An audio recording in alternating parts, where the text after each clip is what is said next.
क्या कह रहा अल्लाह को। अभी रमज़ान मुबारक में हर मस्जिद के अंदर तरावी में यह आयत पढ़ी गई, एक ने, दो ने, तीन ने, चार ने, 10 ने समझी होगी, बाकी को कोई पता नहीं कि अल्लाह जल्ला शानू के आगे हम खड़े हुए हाथ बांध के 2 घंटे या 1.5 घंटा मालिक कायनात ने किस गुफ्तगू में हम बंदों को मुखातिब किया है। आपसे, मेरे से, बड़ों से, छोटों से, मर्दों से, औरतों से अल्लाह का कुरान ऐलान करके कह रहे हैं वमा खलक़तुल जिन्ना वल इंसा इल्ला लियअबुदून। ऐ बंदे मैंने तुझे दुनिया में नहीं भेजा मगर अपनी इबादत के लिए। मतलब क्या? ऐ बंदे मैंने तुझे दुनिया में अपनी पहचान के लिए भेजा था, तेरी पहचान के लिए नहीं भेजा था। बंदे तू तो नकारा निकला, तू तो मकसद पर, कुर्सी पर बैठकर कुर्सी पर बैठने का मकसद ही भूल गया है। मैंने अपनी पहचान के लिए भेजा तो दुनिया के अंदर अपनी पहचान करवाने लग गया।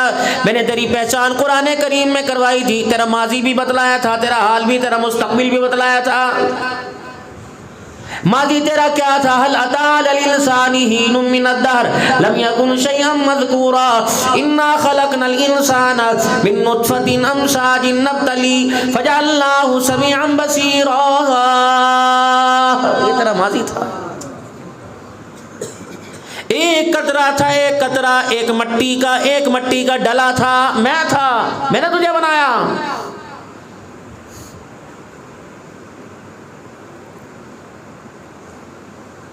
फिर जब तेरा हाल तेरे सामने आया तो मैं खालिक कायनात ने इस हाल को दुनिया के सामने किया। वत्तीनी वज़्ज़ैतूनी वतूरि सीनीन वहाज़ल बलदिल अमीन लक़द ख़लक़नल इंसाना फ़ी अहसनि तक़वीम। ये घोड़ा खोता गधा नहीं बन के आया, बल्कि सारी मखलूक़ात के अंदर अशरफुल मखलूक़ात मेरा बंदा बन के आया है। मेरी पहचान कराने आया था।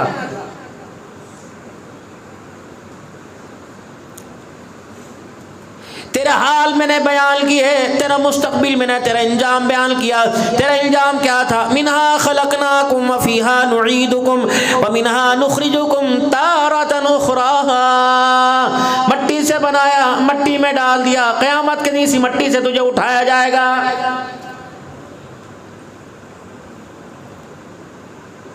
था नहीं, बना दिया, खत्म करूंगा, खत्म कर दूंगा, फिर मैं तुझे दोबारा उठाऊंगा। ये तेरी जिंदगी की सारी गठड़ी है।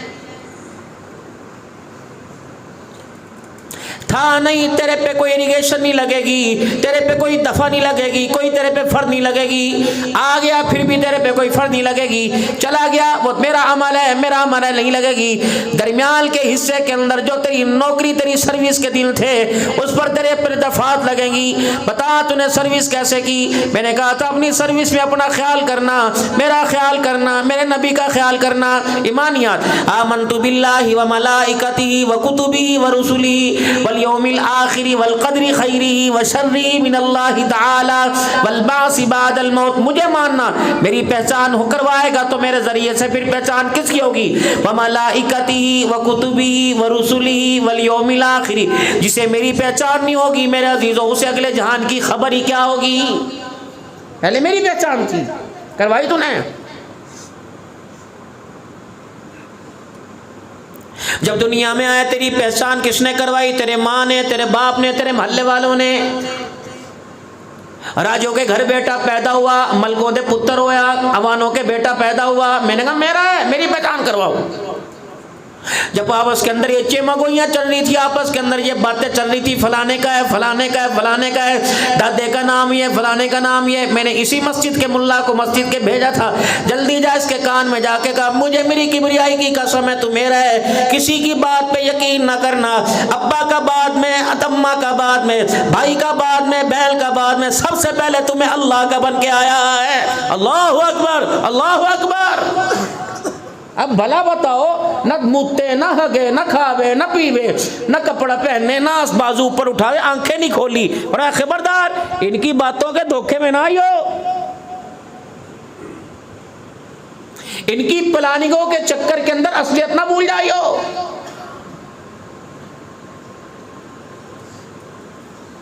अल्लाहु अकबर, अल्लाहु अकबर। मेरा है, मेरी पहचान करवानी है। पहले मेरी ड्यूटी पूरी करियो, माँ की ड्यूटी बाद में, भाई की ड्यूटी बाद में, रिश्तेदार की ड्यूटी बाद में। बोली नहीं साहब मुझे बताओ, बच्चे पर 15 साल 7 साल की उम्र में नमाज फर्ज है, 15 साल की उम्र में शरीयत की हुदूद पर पाबंद है। उस वक्त मेरे अजीजों जब आंखें भी नहीं खोली, माँ के दूध का घूंट ना पिया, सहन ना चाटा, उस वक्त कहा जा रहा है हय्या अलस सलाह, हय्या अलस सलाह। तूने खुद भी नमाज पढ़नी है, दूसरों को भी नमाज की तरफ बुलाना है, तेरी ये ड्यूटी है, मैंने भेजी।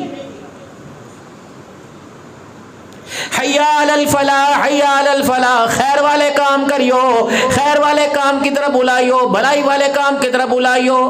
कहाँ पैम्पर का पता कोई नहीं, मंजी का पता नहीं, बेड पे पड़ा वहाँ पेशाब करे, गोद में आवे वहाँ पेशाब करे, दादे के कपड़े ना पाक, मामे के कपड़े ना पाक करे। उस वक्त अल्लाह फरमा रहे हय्या अलस सलाह, ऐ मेरा बंदा तू नमाज के सजदों में मेरा हक अदा करता रहे, मैं सारी जिंदगी तेरे हक अदा करता रहूंगा। इन्हें कौन समझावे? आपसे तो हमारी गुफ्तगू बनती नहीं ना, आपसे बने। जिनके बाल सफेद हो गए, दांत जिनके टूट गए, हाथों में रासा, लाठी के बगैर चल ना सके और कदम उठाने में अपने पोतों दोतों के मोहताज हो, तुम्हारे से तुम्हारी गुफ्तगू बढ़ती नहीं, हमारी तो इनसे बने। खबरदार इनके धोखे में ना आना।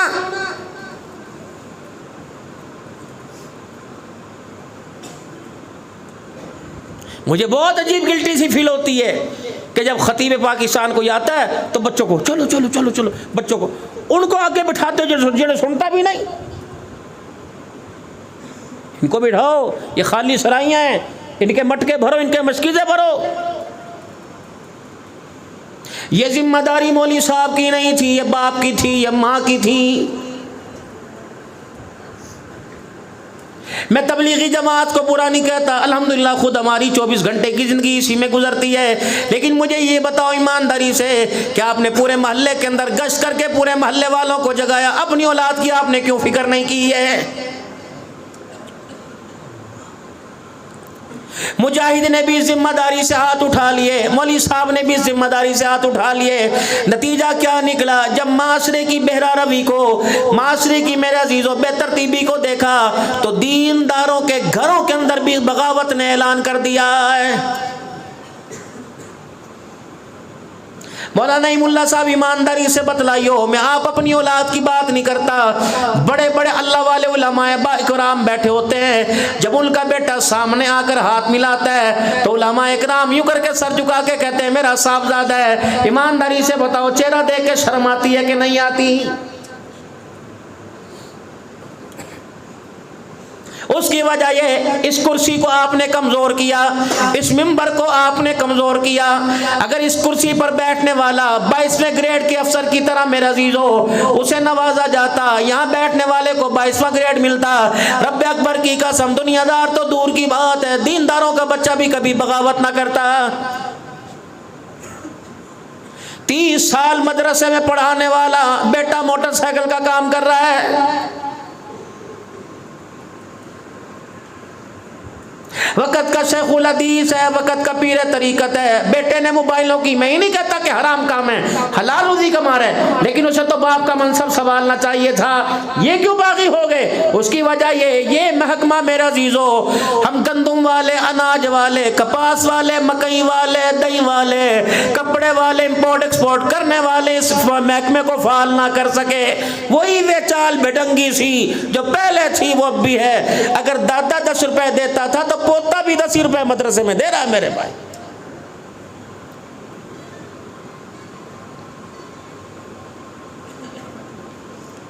हुकूमत वक़्त को मेरे अजीजों, हमारे बड़े इदारों को अगर कॉलेज यूनिवर्सिटियों में मुखालफत नहीं करता, बच्चे पढ़ाने चाहिए, इंजीनियर बनाने चाहिए, वकील बनाने चाहिए, पायलट बनाने चाहिए। अगर मैं कहूँ सिर्फ मदरसे के मौलवी बनाओ तो पायलट मेरे अजीजों कौन बनेगा? अगर आपके मेरे बच्चे पायलट नहीं बनेंगे तो जहाज में बिठा कर उड़ा कर मैं कौन मक्के मदीने लेके जाएगा? महकमा जरूरी है। अगर हमारे बच्चे डॉक्टर नहीं बनेंगे, हमारी बच्ची डॉक्टरनियां नहीं बनेगी, तो बताओ हमारी घरवालियां किसके आगे अपने पेट से कपड़ा उठाएंगी? जरूरी है।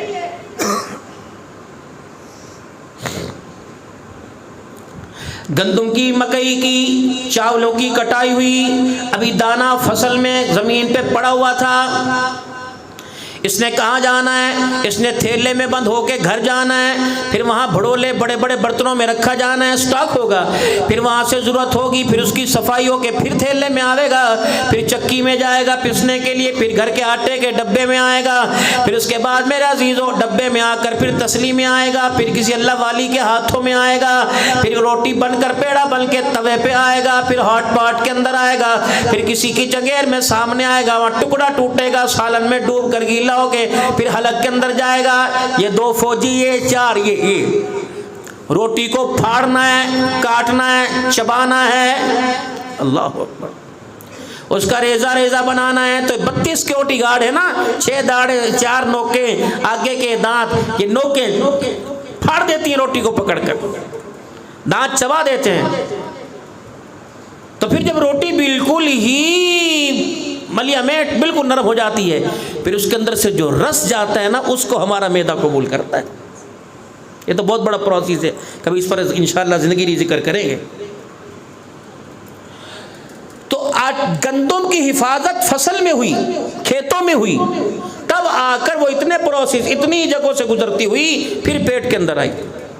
अगर वहाँ उसकी हिफाजत ना होती तो उसके अंदर किरकर आ जाती, मट्टी के ज़र्रात आ जाते, मट्टी मिल जाती गंदम में, तो चक्की तक, चक्की से लेके घर तक, बर्तन तक, भड़ोलों तक, तसली तक, रोटी पकाने से खाने तक, जो मुँह में लेता किरकिरा निकाल के आटे के अंदर किरकिरे।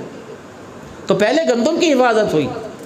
जब गंदम की हिफाजत हो गई तो भूख भी मिट गई, घर के अंदर भी आ गई, उसे बेच दो, सब कुछ हो गया।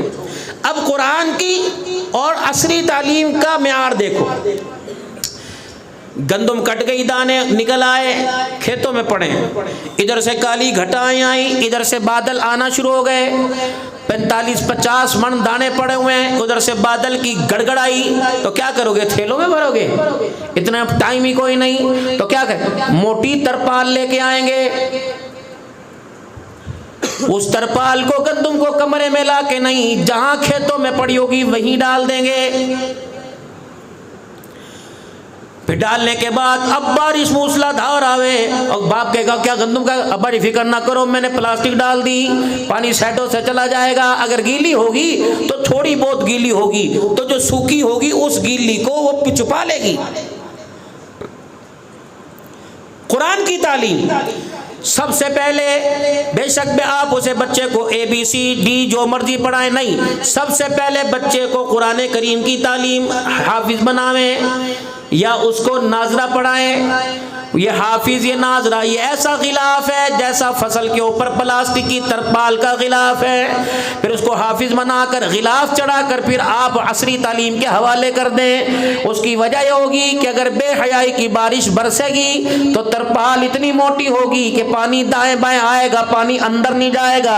अगर चेहरे पर आ गया, दाढ़ी पर आ गया, अगर मूंछों पर आ गया, बालों की कटिंग पर, हाथों के नाखूनों पर, अगर मेरे अजीजों आंखों पर आ गया, तो मेरे अजीजों इंशाअल्लाह ताला, अगर ये मेरे अजीजों अंदर का दिल महफूज है तो इसके अंदर अगर पावर मजबूत हुई, ये ऊपर के जाहिर को खुदाए पाक की कसम साफ कर देगा। अगर ये पानी अंदर चला गया, जैसे फसल तबाह हो जाएगी मेरे अजीजों, एक दाना काबिल इस्तेमाल नहीं रहेगा। अगर मेरे अजीजों दिल दुनिया की नगरी में डाल दिया और दिल तबाह हो गया तो वजूद का कोई खूबसूरत हिस्सा मेरे अजीजों करामत नहीं रहेगा। कुरान की तालीम गिलाफ है, फिर जहां मर्जी आप उसको भेज दें। फिर मेरे अजीजों जरा इस गली से हट के, मदरसा यही है ना, यहाँ से आप चौथी गली में या 5वीं चली जाएं, आपको बच्चे गले में बैग डाल के नजर आएंगे, आपको मेरे अजीजों हाथों में 100-100 रुपया लेते हुए नजर आएंगे। अल्लाह और दे, अल्लाह इन्हें और अच्छी तालीम दे दे, अच्छी अच्छी किताबें, कम से कम एक बैग के अंदर 5000 का सिलेबस होगा। जो वर्दी पहन रखी है मेरे अजीजों वो 2000 रुपए की, जूता 2000 रुपए का। कभी यहाँ मौलवी साहब ने आपसे डिमांड की कि यहाँ चप्पल नहीं पहन के आनी, सैंडल पहन के आने, यूँ आपसे डिमांड की कि यहाँ चिट्टा जोड़ा पहन के आना, काला रंग नीला पहन के नहीं आना। यहाँ फरमाया आप तशरीफ लाए, कपड़ा नहीं तो इंशाल्लाह हम देंगे, खाने पीने का इंतजाम अल्लाह करेंगे, अगर उसके पास कोरस नहीं तो इंतजाम हम करेंगे, अगर रहने सहने का इंतजाम नहीं तो हॉस्टल नहीं तो इंशाल्लाह रिहाइश का इंतजाम करेंगे। आपने 2 जिम्मा जिम्मेदारियां अपने आपने 2 जिम्मेदारियों का एहसास करना है। पहली जिम्मेदारी है कि आपने अपने बच्चे को वक़्त पर हमारे हवाले करना है, और दूसरा आपने दिन के उजाले रात के अंधेरे में मेरे लिए और बच्चे के लिए हाथ उठाकर दुआएं करना है। दीनदारों ने एक काम किया, दूसरा नहीं किया। दीनदारों ने भी एक काम किया, उन्हें बच्चा तो हवाले कर दिया लेकिन दुआ नहीं की उसके लिए। तो आप इसको हाफिज बनाना है जी, आपने क्या करना है? आपने बैठ के सिर्फ उंगलियों के पटाखे निकालने हैं? आप दुआ करें उनके लिए।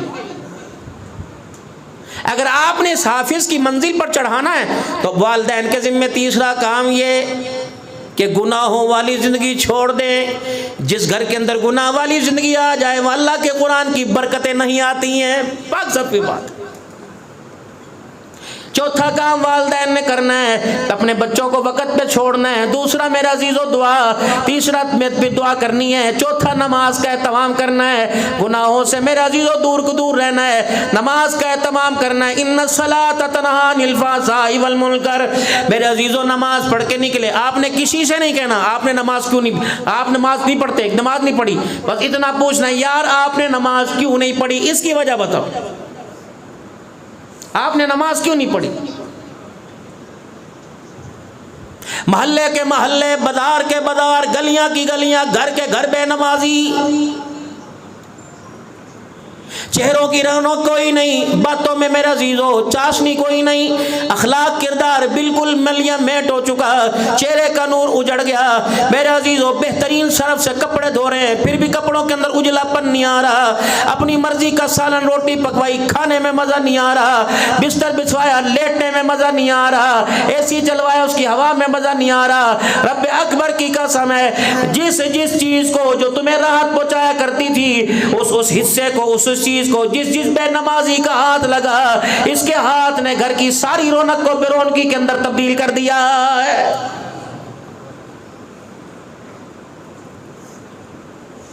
आज घर के अंदर कानून नाफिज कर दो, पहले खाना नहीं पहले नमाज, सोना नहीं पहले नमाज, नाश्ता नहीं पहले नमाज, स्कूल नहीं जाना पहले नमाज है। रब्बे अकबर की कसम मेरा अजीज़ो, मजदूर कहता है नमाज पढ़ी नहीं जाती, जो आपको सुबह सुबह डंडा हाथ में लेकर सर्विस के जोगर पहनकर मेरे अजीज़ो जो आपको ग्राउंड में भागता हुआ, पहाड़ों पे चलता हुआ और रोड के किनारे 4 किलोमीटर सैर करता हुआ नजर आता है, उसको कहो कि अल्लाह की पकड़ में ना आ जाना। अगर तेरे घुटने तेरे पैर 4 किलोमीटर तुझे शुगर से बचने के लिए चला सकते हैं तो कब्र और जहन्नम की आग से बचने के लिए घर से 2 कदम उठा के खुदा के घर में क्यों नहीं ला सकते हैं? जिम्मेदारी है तेरी। और अगली बात, नाराज ना होना, बात कर दूं भाई, ये मस्जिदों में जो कुर्सियां सोफे सेट आ गए ना, इसकी भी एहतियात करो।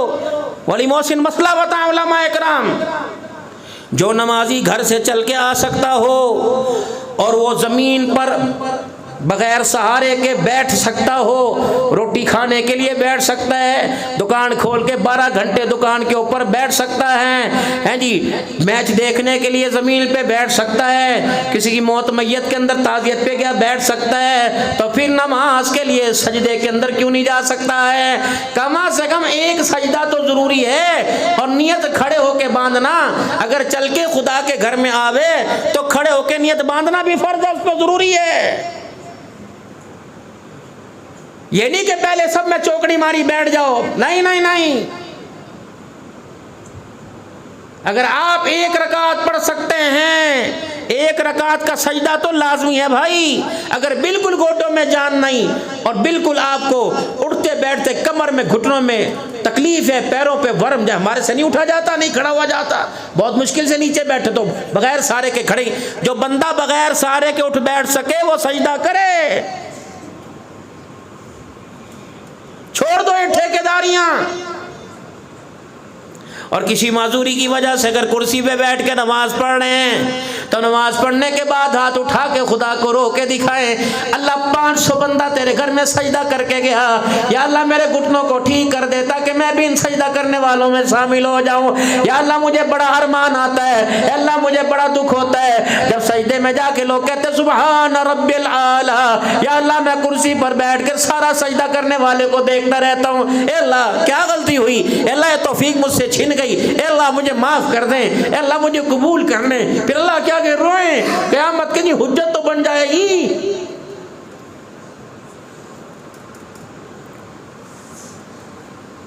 हर नमाज के बाद कम से कम 2 मिनट हाथ उठा के जरूर दुआ करें, भावे मांगनी आवे या ना मांगनी आवे, ये छोड़ दो कहाँ लिखा है दुआ है नहीं है, बस तू मांगता है वो दाता है, वो गनी है तू फकीर है, फकीर का मांग काम है मांगना, गनी का काम है देना।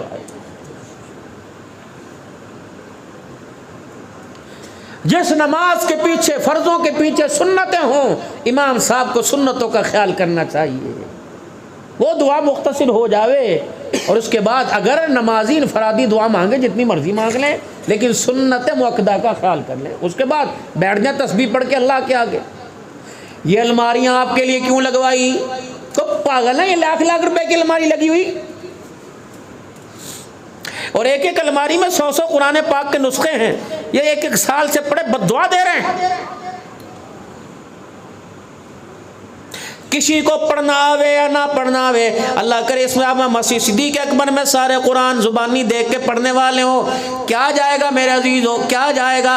अगर नमाज पढ़ी, नमाज पढ़ने के बाद कुरान पाक हाथ में लिया, पढ़ना नहीं आता, 2 मिनट खोल के बैठ गए, अल्लाह तूने हाथों में तो दिलवा दिया, मालिक इसे सीने के अंदर भी उतार दे, अल्लाह तूने देखने की तौफीक दी, अल्लाह से पढ़ने की भी तौफीक मुझे अता फरमा दे। इतनी तो कर सकते हैं कि नहीं। आज मैं आपको एक वजीफा दे के जाऊं, अगर आप उस पर अमल करो इंशाअल्लाह नस्ल फकीर को दुआ देंगी। एक वजीफा आपको दे के जाऊं, अगर औरतें सुन रही हैं इस पर अमल करें, जवान सुन रहे हैं इस पर अमल करें। तुलबा के लिए तो खासुल खास वजीफा दे के जा रहा हूं। स्कूल कॉलेज के पढ़ने वाले या मदरसों के पढ़ने वाले 24 घंटे में एक हिस्सा 5 वक्त 5 मिनट का ऐसा निकालें, बस जिस वक्त आप हो या आपका रब हो, तीसरा दरमियान के अंदर कोई मुदाखलत ना करे। क्या करना है, जिक्र करना है, आपकी मर्जी। क्या करना है, कुरान पाक की तिलावत करनी, आपकी मर्जी। क्या करना है, सलात और तस्बीह पढ़नी आपकी, लेकिन फकीर वजीफा दे रहे बस 5 मिनट के लिए अल्लाह जल्ला शानु अम्मा नवालू के आगे। अगर हो सके तो बिजली लाइट बंद कर दो, तन्हाई के अंदर बस यूं करके बैठ जाना है, इस तरह करके बैठ जाना है। ये हाथ आपके यहाँ तक हो और आपका सर झुका हुआ हो और थोड़ी आपकी दाढ़ी यहाँ लग रही हो और आपके आंसू निकल निकल कर आपके रुखसारों का बोसा ले रहे हों, बस 5 मिनट तक। अगर उसके सामने बोलने की हिम्मत है तो फिर थोड़ा सा से बोल के भी दिखा देना है कि रब्बा फ़कीर बन के तेरे पास आया, या अल्लाह सारी दुनिया से मायूस हो के तेरे पास आया, अल्लाह ना उम्मीद हो के आया, मैंने कोशिश तो बड़ी की गुनाह से बचने की, लेकिन मैं अल्लाह बच ना सका। अल्लाह मैं मानता हूँ मुझसे हो गया तो मैं अल्लाह वो क्या करूँ, मैं कहाँ जाऊँ, तू मुझे माफ़ कर देना, तू नहीं करेगा तो कौन करेगा, मैं तो तेरे से माफ़ी लेके ही जाऊँगा, मैं कोई नहीं जाता। बार बार बच्चा माँ के पास कोई चीज़ ना हो, बच्चा बार बार माँ के साथ चिमटता है, माँ कहती अरे देना अरे देना अरे देना, बहन मैं तुझे भी देती हूँ, ये तो मेरी जान ही नहीं छोड़ा। अल्लाह के पास तो सारी चीज़ें हैं, अल्लाह तो किसी के मोहताज नहीं। रब अकबर की कसम है, बैठ जाओ उसके आगे और इतना रो के दिखाओ जैसे माँ बच्चे के रोने को नहीं देखती। अल्लाह 70 दर्जे माँ से ज़्यादा प्यार करता है। अगर माँ से रोना बर्दाश्त नहीं होता तो उसकी रहमत से बंदे का रोना कैसे बर्दाश्त हो सकता है। एक और आपको मिसाल दूं, बच्चा कोने के अंदर बैठा हुआ है, माँ किचन के अंदर है, बच्चा छुप के बैठा हुआ, छुप के, अल्लाह से तो कोई चीज़ छुपी नहीं, मेरे अल्लाह जल्ला शानू से, बच्चा छुप के बैठा कोने के अंदर। फुप्पो कमरे में आ गई, खाला आ गई, दादो कमरे में आ गई, उसने देखा बिस्तरों में मुंह सूट के लेटा हुआ, उन्होंने कहा अनवर हाशिम क्या हुआ, उसने बस होठ बाहर निकाल रखा ही। उसने वहीं से उस रहमत को आवाज़ दी जो अल्लाह ने अपनी रहमत के रूप में उतारी माँ को, इसकी ये पड़ा हुआ ऐसे देख क्या कर रहा है। उन्होंने कहा अच्छा। बहन वहाँ से गुजरी, क्या हुआ, उसने किसी को अपना दुखड़ा नहीं सुनाया, जब सब ने देखा तो अल्लाह अकबर, माँ वो रोटी पका रही थी, रोटी हाथ में थी या तवे पर। क्या हुआ? अच्छा अच्छा देखती हूँ। अरे तुझसे सब काम छोड़, उसे देख क्या कर रहा है। जब माँ ने कमरे में यूँ झांक के देखा, होंठ निकला हुआ है जी, और यूँ करके मुंह बना हुआ, डेले यूँ करके आंखें फटी। तो माँ ने यूँ नहीं कहा क्या हुआ, माँ ने यूँ कहा हाय। फिर जब माँ ने यूँ कहा उसका कलेजा फटा, और फिर यूँ होंठ उसका और बाहर निकला, फिर आँख से पानी के चश्मे बहने लगे, फिर उसने होंके भरने शुरू कर दिए। माँ ने रोटी छोड़ दी, माँ ने तवा छोड़ दिया, माँ ने हांडी छोड़ दी।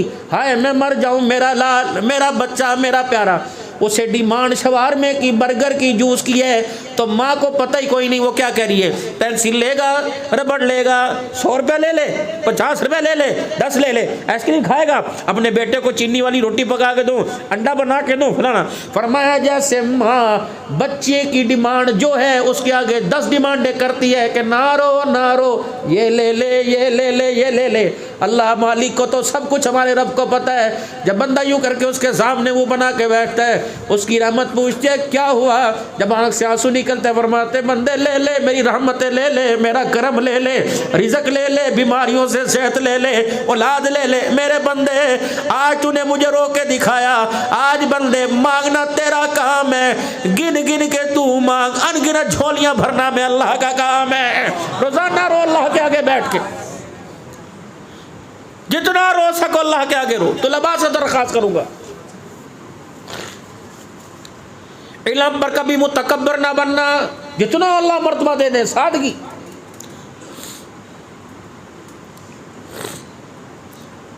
रसूलुल्लाह सल्लल्लाहु अलैहि वसल्लम की खिदमत में, मेरी बात समझ आ रही भाई? अल्लाह मुझे समझ आने की, समझने की तौफीक दे। हुजूर सल्लल्लाहु अलैहि वसल्लम की खिदमत में इब्तदाई दौर में जिब्राइल अलैहिस्सलाम आए। मल ईमान, या रसूलल्लाह ईमान क्या है? तो आप क्या फरमा रहे? आमन्तु बिल्लाहि व मलाइकतिही व कुतुबिही व रुसुली। समझाया कि ईमान अल्लाह पर ईमान लेके आना, रसूलों पर ईमान लाना, किताबों पर, फरिश्तों पर, मरने के बाद उठने पर। 10 साल के बाद अमर बिन अबसा रजी अल्लाह अन्हु हुजूर सल्लल्लाहु अलैहि वसल्लम की खिदमत में आए। या रसूलल्लाह मल ईमान, ईमान क्या है? आपने क्या फरमाया? पहले फरमाया था अल्लाह पर ईमान, किताबों पर ईमान, रसूलों पर ईमान। 10 साल के बाद हज्जतुल विदा के मौका पर अमर बिन अबसा, या रसूलल्लाह ईमान क्या है? आपने फरमाया भूखे को खाना खिलाना और नरम लहजे के अंदर बात फरमा देना।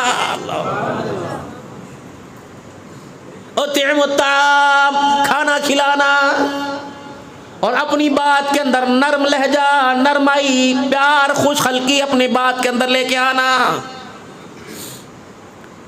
मल इस्लाम या रसूल अल्लाह सल्लल्लाहु तआला अलैहि वसल्लम। फिर आप क्या फरमा रहे? शहादतु अल्ला इलाहा इल्लल्लाह व अशहदु अन्ना मुहम्मद रसूलुल्लाह। इस्लाम ये है, रमज़ानुल मुबारक के रोज़े रखना, ज़कात अदा करना, हज अदा करना, नमाज पढ़ना, ये इस्लाम। 10 साल के बाद साहबी आया, या रसूलल्लाह इस्लाम क्या है? आपने फरमाया सब्र करना और माफ़ कर देना। अल्लाह, ये खुलासा बतलाया दीन का। हमारे अंदर ईमानियात मौजूद हैं। अल्लाह पर ईमान सबका, किताबों पर ईमान सबका, रसूलों पर ईमान सबका, फरिश्तों पर ईमान सबका, अच्छी बुरी तकदीर पर ईमान सबका, हर चीज़ पर ईमान है। लेकिन मेरा अज़ीज़ों, ईमान के साथ ईमान को मजबूत बनाने वाले हमारे पास अखलाक कोई नहीं। आज बीवी आपके सामने थोड़ा सा बोल ले, बस घर के अंदर तलाक तलाक तलाक। अगर थोड़ा सा बोल ले, तेरी औकात है? अपने बाप को देखा है, अपनी माँ को देखा, जिस चमचे से, जिस बर्तन में खाना खाती है, तूने कभी ख्वाब में सोचा था? शुरू हो गए। ये तो दौरे जाहिलियत है। हज़रत उमर रज़ी अल्लाह तआला अन्हु अपनी बीवी के सामने बैठ के कोई बात कर रहे हैं, बीवी ने बात में मदाखलत कर दी। अब जैसे बच्चा मर्द से पैदा होता है, औरत से? भाई बच्चा किससे पैदा होता है? अच्छा, 9 महीने गोद में कौन उठावे? दूध कौन पिलाता है? आपके औरत हैं। लोतड़े पोतड़े कौन धोता है? आपके औरत। उसको तैयार निलावे कौन? औरत। जब वो बच्चा जवान हो जावे, रिश्ता आवे, तो कहते यार अपनी बीवी से, वो कौन होती पूछना, वो कौन होती करने वाली?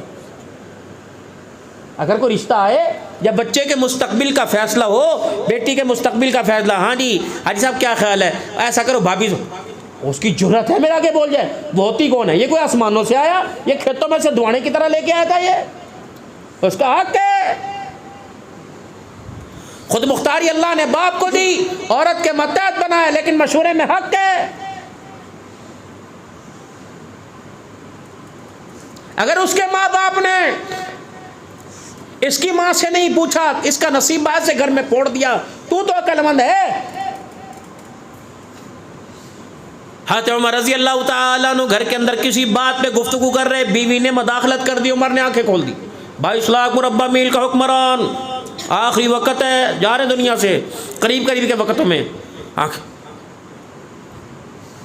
उमर क्या हुआ? अच्छा अब तू हमारी बात में मदाखलत करेगी?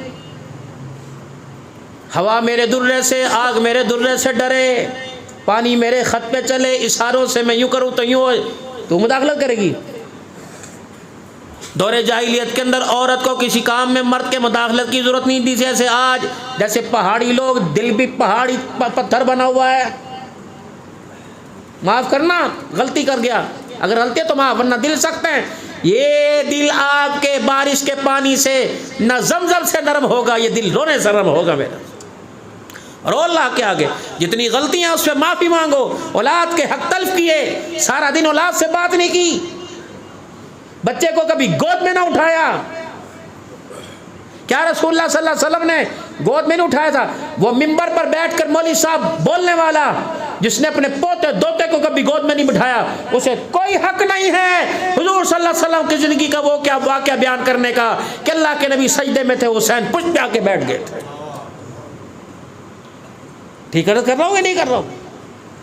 उस बाप को जिसने बेटे बेटी को कभी गोद में ना लिया, उसे इस वाक्य को सुनने पर सुभान अल्लाह कहने का कोई हक नहीं है।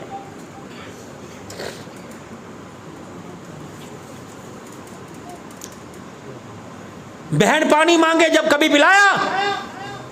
बेटी ने पानी बेअदब है? अगर ये अदब है बेअदब है तो नबी की बेटी माज़ल्लाह माज़ल्लाह माज़ल्लाह सईदा फातिमा के बारे में क्या कहोगे?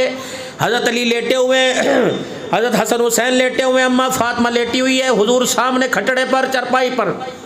हज़रत हसन ने करवट बदली, माँ से पानी मांगा, सईदा फातिमा तो ज़हरा पानी के लिए उठी तो हुजूर को पता लगा क्यों उठ रही है। हसन पानी मांग रहे, फरमाया बेटी लेट जा, आज सारे नबियों का सरदार बेटी के बच्चों को पानी पिलाएगा, मर ना जाए, डूब ना जाए। पोते को, नवासे को नाना बुढ़ा पानी पिलाए, जिसका जिस्म, जिसकी खलड़ी, जिसकी खाल मुबारक ताइफ की गलियों के पत्थर खा खा के जख्मी हो गई, उठे हुए। अम्मा कहती मैंने देखा अब्बा उठे, मुझे लिटाया हुआ है, ए मेरी बेटी अली के घर में काम कर करके थक गई होगी, ए मेरी बेटी। या तो बेटी ससुराल से मैं क्या है भाई इतनी जल्दी सलाम नहीं करता। बेगम कहती है पहन आई है, अच्छा मिलना मैं कोई नहीं, सवेरे मिलना कोई नहीं, छोड़ दे। ये तुम्हारी नमाज ही खुदा की कसम तुम्हारे हलक के अंदर खुदा के अज़ाब का कोड़ा बनेगी। दीन ये है, सीखो इसको। अम्मा कहती मैं अब्बा को देख रही, उठे मटके से पानी भरा, हसन को पिलाया, मुझे पिलाया और फरमाया फातिमा तू, मैं और ये दोनों और वो सामने जो लेटा हुआ है, जिस तरह यहाँ आज इकट्ठे अल्लाह जन्नत में भी ऐसे इकट्ठा फरमाएगा। अल्लाह सास ससुर दामाद को सलाम नहीं करता, दामाद ससुर को सलाम नहीं करता। लड़ाई है, इसने मुझे उठ के सलाम नहीं किया, मुझे बैठा देख के सलाम नहीं किया। अली का हाथ पकड़ा, अली दामाद है, इस दामाद की कोई मिले नहीं, कोई फैक्ट्री नहीं, कोई ऊँटों का रेवड़ नहीं। ये वो दामाद है जिसने पेमद वाला चोला पहना हुआ, ये वो दामाद है अल्लाह अकबर जिसके घर में कई दिन चूल्हा नहीं जलता। उस दामाद का यूँ करके हाथ पकड़ के सीने से लगाया, फरमाया अली तू क्या इस बात पे राज़ी नहीं कि जन्नत में तेरा घर मेरे घर के सामने होगा। या तो बेटी अगर अपने घर की बीमारी परेशानी में बाप को कह दे अब्बू जी मैं हिस्सा नहीं मांगती, थोड़ी मदद कर दो, तो बाप नहीं रहता, भाई नहीं रहा, बुए देना चढ़ी आज तो बाद, हाँ मिल जाएगा, साड़ी पैड़ मंगी कोई नहीं सी, दिता कोई नहीं, दो। हमारी बहनों ने माफ़ कर दिया, ये माफ़ी नहीं। उलमा क्या फरमाते हैं, फुक़हा मुफ्तियान इकराम से पूछो, जितना हिस्सा 2 मरले में, एकड़ में, 2 एकड़ में 1 मरले की दुकान में बनता है, वो हिस्से की रकम बेटी के हाथ में रखो कि बेटी अब तो इसकी जब तक मिल्कियत नहीं, मालिक नहीं बनाओगे, माफ़ी नहीं है। बेटी के हाथ पे रखो, वो कहे नहीं भैया मैंने नहीं लेना, नहीं अब्बा मैं नहीं लेना, कि नहीं बेटी ठीक है तूने नहीं लिया माफ़ कर दिया। ऐसा कर, घर के अंदर कुछ परेशानी सी चल रही है, चीज़ें उठती हैं, चोरी चकारी होती है, तो अपने घर ले जा, ज़रूरत पड़ी तो इंशाअल्लाह मैं जल्दी तेरे से मंगवा लूँगा, मेरे रकबा ख़रीदना है, मैंने फसल ख़रीदना मंगवा लूँगा। 2 महीने पूछो ना, तीसरे महीने इसका मांगो तुम्हें देगी, कह रही अब्बू जी मैंने तो मकान बना लिया। वो तुम्हारी इस दाढ़ी का ख्याल करते हुए अल्लाह अकबर हया कर रही है, तुम उसके छोटे बच्चों के मैले कपड़ों का भी हया नहीं कर रहे हो।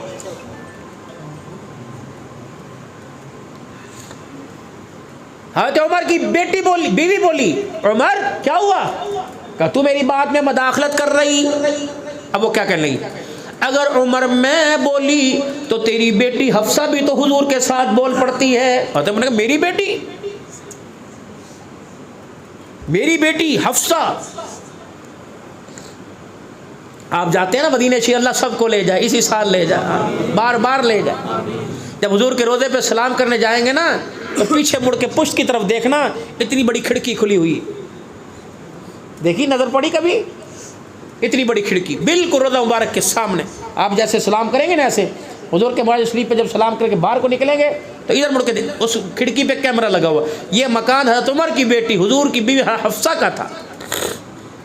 हुजूर ने अपनी घरवालियों को मकान मस्जिद के पास पास दिए थे, हुजरे जुड़े हुए थे। सैयदना सिद्दीक़ अकबर रज़ी अल्लाह ताला अन्हु दुनिया से पर्दा फरमा गया तो उमर का दौर आया, मस्जिद नबवी की जगह तंग पड़ गई, नमाजी ज़्यादा हो गए, तो अज़वाज मुत्तहरात के मशवरे से हज़रत उमर रज़ी अल्लाह ताला अन्हु ने सब के मकान मस्जिद में शामिल कर लिए। हज़रत उमर रज़ी अल्लाह ताला अन्हु के अपनी बेटी के घर का 2 निस्बतें लेके आया, बाप भी बन के आया, अल्लाह अकबर तेरा बेटा भी बन के आया। मेरी निस्बत से मैं तेरा बाप हूँ तो मेरी बेटी, हुजूर की निस्बत से तो मेरी बेटी नहीं तो मेरी माँ है, आया हूँ तेरे पास। क्या बात है? कई ये जो मकान है ना सब ने दे दिया, तू भी दे दे, लोग नमाज में काम आएगी। अब क्या करें? अब्बा ये तेरा हुक्म है या अब्बा मशहूर है? का क्यों? का हुक्म है तो मैं मानती कोई नहीं। कौन होता है? 22 लाख मुरब्बा मील के हुक्मरान अपनी जगह, बाप अपनी जगह। अब्बा ज़रा ये बता, ये मकान मुझे किसने दिया था? इस मकान को बनवा कर मुझे कौन इसमें लेके आया था? तो मैं रोने लग गए और मैं बस बस बस का ये मकान मुझे हुजूर ने दिया है। उमर तेरे अंदर हिम्मत है, मकान को ले ले। चले हज़रत आयशा रज़ी अल्लाह अन्हा तक बात पहुंची। हज़रत आयशा रज़ी अल्लाह अन्हा, एक माई को, हमारी अम्मा को 2 माइयाँ साथ आई।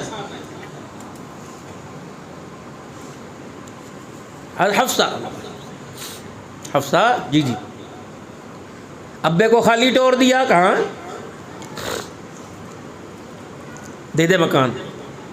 कहा मैं अल्लाह की ज़ात की कसम है, ये मकान मैंने जगीर नहीं बनानी, अपनी मिल्कियत नहीं बनानी। तुझे पता है जो हमें दुल्हन बना के लाए थे वो दुनिया से चले गए, अब उनका चेहरा तो नज़र नहीं आता। जब उनकी मुझे याद सताती है, मुझे याद आते हैं, तो इस खिड़की में खड़ी होकर मैं उनकी कब्र रोज़े का दीदार कर लेती हूँ, उनका दीदार हो जाता है, इसलिए खिड़की। और पता है आयशा, ये खिड़की उन्होंने बनवा के दी थी। हज़रत आयशा ने कुछ फ़ज़ाइल सुनाए, फरमाया मेरे बाप को जाके को मुझे लिख के दे, मकान तो खाली कर दूंगी लेकिन इस खिड़की को जो हुजूर ने बनवाई थी, उमर के बाद क़यामत तक इस खिड़की को कोई बंद नहीं कर सकता। फरमाया हाँ, एक सिद्दीक़ का दरवाज़ा बंद नहीं होगा, एक हफ्सा तेरे मकान की खिड़की बंद नहीं होगी। कोरोना का मौसम आया, बाबे सिद्दीक़ भी खुला रहा, अम्मा हफ्सा के मकान की खिड़की भी मेरे अज़ीज़ों खुली हुई है। ये प्यार था कि इख्तिलाफ था? साहबा पर तबर्रा करने वालों बगैर तो उनके साथ दोस्ती करने वाले उससे बड़े बगैरत, और जो ये कहते दफा करो छोड़ो जी मौलवियों की लड़ाई, उससे बड़े महा बगैरत।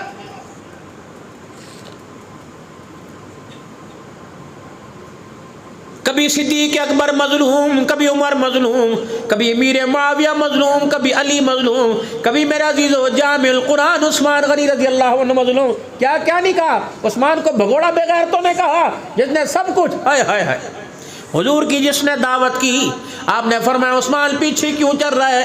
कहा या रसूलल्लाह आपके कदमों को गिन रहा हूँ। कहाँ से? घर से लेके अपने घर तक, फिर घर से लेके आपके घर तक। कब मैंने नियत कर ली थी जिस दिन मैं आपकी दावत करके आए, जिस दिन मैं आपकी दावत करूँगा, जितने कदम चल के आएंगे हर कदम पर आपके उस्मान एक ऊँट अल्लाह की राह में सदका करेगा।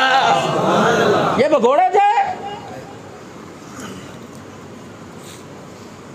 इस्लाम बच रहा था, इस्लाम लुट रहा था, उस्मान भगोड़ा बन गया। जब उस्मान रज़ी अल्लाह ताला अन्हु 40 दिन का भूखा प्यासा था, उस वक्त भगोड़ा क्यों ना बना? मेरे अजीजों 1400 साल के बाद उस जलील बेईमान को याद आया जो सुन्नियों के रूप के अंदर साहबा का दुश्मन बना पड़ा है। उसे अब याद आया, उसे अब नजर याद आया। रसूलुल्लाह सल्लल्लाहु अलैहि वसल्लम को नजर नहीं आया था जब आपने फरमाया था उस्मान 40 बेटियां होती तो एक एक करके मैं तेरे निकाह में दे देता। इतनी बड़ी बेगैरती इस मुल्क के अंदर, इस्लामी रियासत के अंदर। मौलवी अगर दिफा करे दीन का, भाई जो हमारे पास माल है उसके तो दिफा करेंगे। हमारे पास पैसा नहीं, फैक्ट्री नहीं, हमें उसका दिफा करना नहीं आता। हमारे पास साहबा की मोहब्बत है, खत्म नबूवत की चौकीदारी है। कट गए कट जाएंगे इंशाअल्लाह, खत्म नबूवत का भी और तमू से साहबा का दिफा होता रहेगा इंशाअल्लाह। हम ऐसे भोगने देंगे किसी को? पाकिस्तान में बाहर चला जाए, अगर साहबा पर भोंकना तो खबरदार। अब इंशाअल्लाह उलमाए हक, दीनी मदारिस के तुलबा और मस्जिद मिंबर पर बैठने वाले और उनके पीछे नमाज पढ़ने वाले ऐसे जालिमों का पाकिस्तान के अंदर जीना मुश्किल कर देंगे।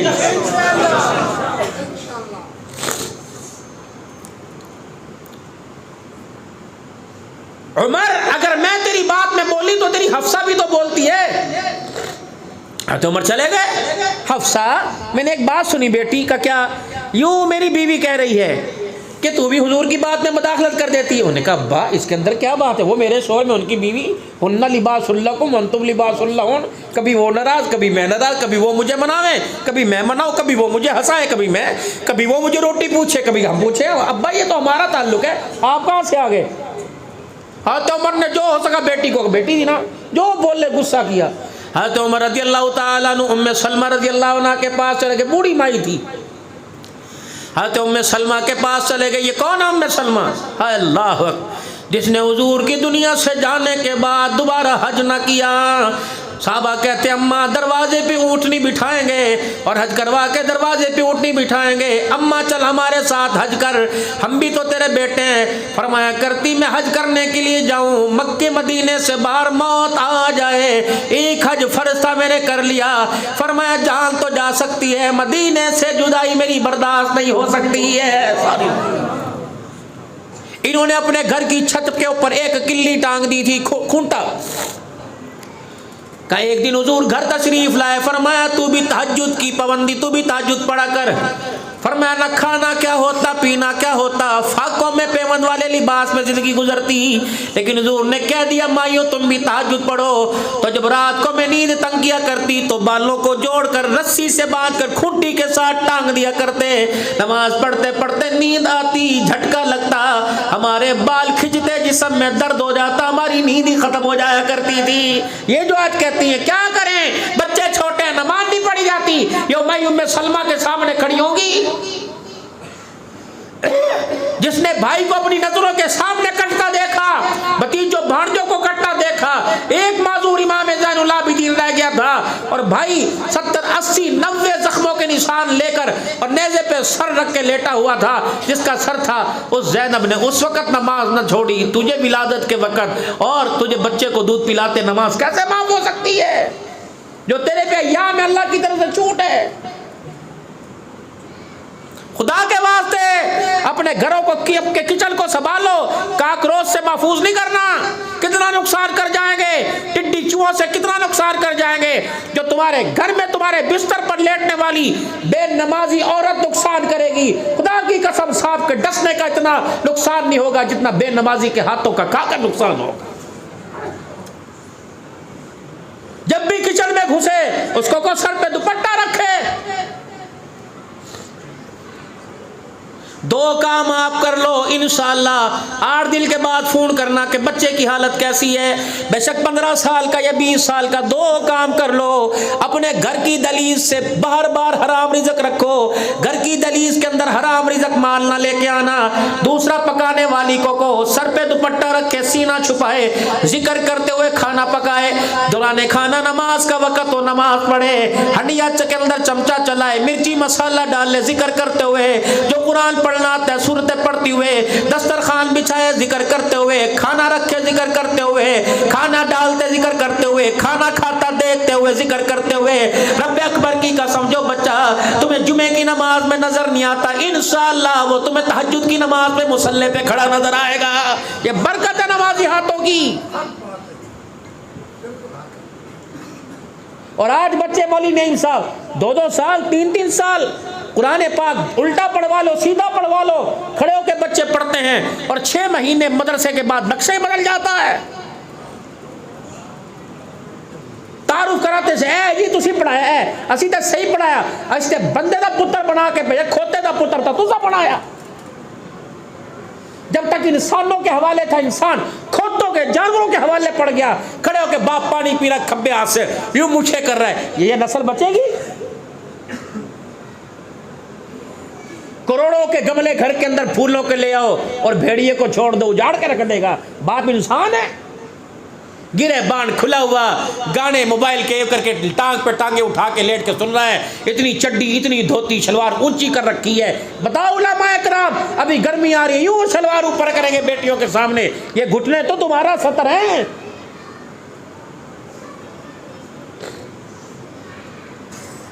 जो वाजिब है वो तो करते नहीं, टखने जाहिर नहीं करते, गोंडे जाहिर करते हो। बात लंबी हो गई। हाथ हम में सलमा के सलमा का जी, ये मैं मेरे घर के अंदर बात हो रही थी, हफ्सा ने कहा बात में मुदाखलत की।